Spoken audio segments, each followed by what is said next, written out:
घरघोड़ा में करोड़ों की संपत्ति हड़पने की साजिश का खुलासा हुआ है। दरअसल व्यवसायी और मीडिया से जुड़े शिकायतकर्ता पिंगल बघेल ने शिकायत दर्ज कराई कि उनकी पत्नी, साले और ससुर ने धोखाधड़ी कर उनसे रुपए गबन किए। शिकायत के आधार पर पुलिस ने जांच शुरू की और शिकायतकर्ता की पत्नी और साले को गिरफ्तार कर लिया है। आवेदक पिंगल कुमार बघेल द्वारा प्रस्तुत शिकायत पत्र के आधार पर आवेदक की पत्नी, साले और ससुर के विरुद्ध चोरी, धोखाधड़ी और आपराधिक षड्यंत्र के आरोप में थाना घरघोड़ा में अपराध दर्ज किया गया। मामले में त्वरित कार्रवाई करते हुए घरघोड़ा पुलिस ने आरोपी सीमा बघेल और उसके भाई कृष्ण कुमार यादव को गिरफ्तार कर न्यायिक रिमांड पर भेज दिया है। शिकायतकर्ता फैब्रिकेशन, सेंटरिंग और मीडिया से संबंधित काम करता था। 2008 में उसका विवाह सीमा बघेल से हुआ। व्यवसाय में आर्थिक प्रगति होने के बाद उसके ससुर भरत लाल यादव और साला कृष्ण कुमार यादव का उसके घर आना जाना बढ़ गया। शिकायत के अनुसार वह हर दिन अपने व्यवसाय से प्राप्त राशि अपनी पत्नी सीमा बघेल को सुरक्षित रखने के लिए सौंपता था।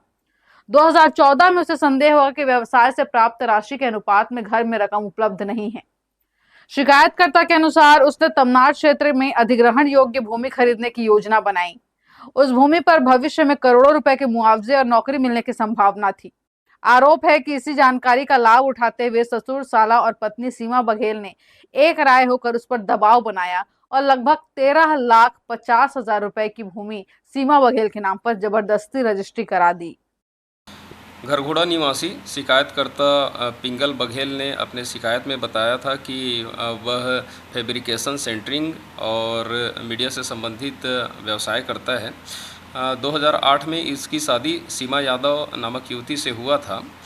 इसको अपने व्यवसाय से अच्छी खासी आर्थिक लाभ प्राप्त हो रहा था। वह जो व्यवसाय से प्राप्त रकम होता है उसको सुरक्षित रखने के लिए अपनी पत्नी को दे दिया करता था।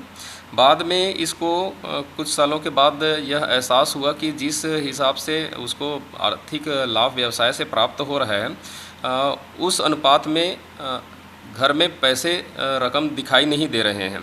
इस पर से उसने अपने घर में सीसीटीवी लगाया, तो सीसीटीवी के द्वारा यह पता चला कि वह बिना उस अपने पति को बताए उस पैसों को अपने भाई मतलब प्रार्थी के साला और प्रार्थी के ससुर को दे रहा है। बाद में वर्ष 2022 में तमनार में एक ज़मीन भी शिकायतकर्ता खरीद रहा था, उसको भी इसके ऊपर दबाव डालकर उसमें भविष्य में अच्छी मुआवजा और नौकरी मिल सकता है, इस वजह से इस पर दबाव डाले और उसके पत्नी के नाम पे करवा दिए। इस शिकायत की जांच एसडीओपी धर्मजयगढ़ के द्वारा की गई और धर्मजयगढ़ एसडीओपी के शिकायत जांच प्रतिवेदन में यह तथ्य सामने आया कि शिकायतकर्ता की पत्नी, उसके साला और उसके ससुर के द्वारा धोखाधड़ी, गबन और चोरी के कार्य को अंजाम दिया गया है। एसडीओपी धर्मजयगढ़ द्वारा की गई विस्तृत जांच में प्रथम दृष्टया यह पाया गया कि आरोपी सीमा बघेल, कृष्ण कुमार यादव और भरत लाल यादव ने एक राय होकर योजनाबद्ध तरीके से आवेदक को आर्थिक नुकसान पहुंचाने, उसकी रकम और संपत्ति पर अनुचित लाभ अर्जित करने और उसकी मेहनत की कमाई का गबन करने का प्रयास किया। जांच प्रतिवेदन के आधार पर 3 जून को घरघोड़ा थाना में अपराध क्रमांक 188/226 धारा 61(2), 49, 318(4), 303(2), 316(2) और 35 बीएनएस के तहत अपराध पंजीबद्ध कर विवेचना में लिया गया। बता दें कि पत्नी और साला गिरफ्तार कर लिए गए हैं और एक अन्य आरोपी यानी शिकायतकर्ता का ससुर अभी भी फरार है। हर्ष न्यूज के लिए श्याम देवकर की रिपोर्ट।